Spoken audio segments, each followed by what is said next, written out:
Зәйдә мәктәпкә җыйнарга ярдәм ит акциясенең чираттагысы 28 августта узды.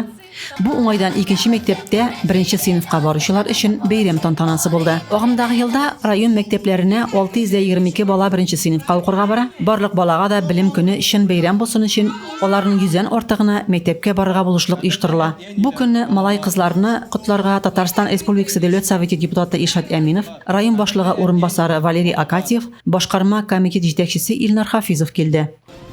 Для вас, дорогие малыши, Балалар бары тик 4ле һәм 5ле билгеләренә генә укыгыз.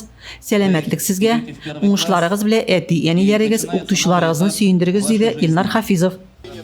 Ишат Әминов чыгышын уен формасында алып барып, кемнең мәктәпкә 1 киләсе, кемнең 5ле билгеләренә генә укыйсы, үскәч кемнең мәктәпкә 1 булышасы килүе белән кызыксынды. Хороших дней в школе. Бүген матур тантана, шатлыклы көн, игелекле кешеләр табылып, сез букчалы булдыгыз, үскәч сездә башка малай кызларга шулай булышырсыз.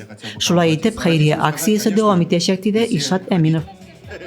Котлаулардан, букчалы булудан нәниләр сөенеченең чиге булмады. Рәзимә Кашапова, Юлия Казамарова, Татарстан хәбәрләре.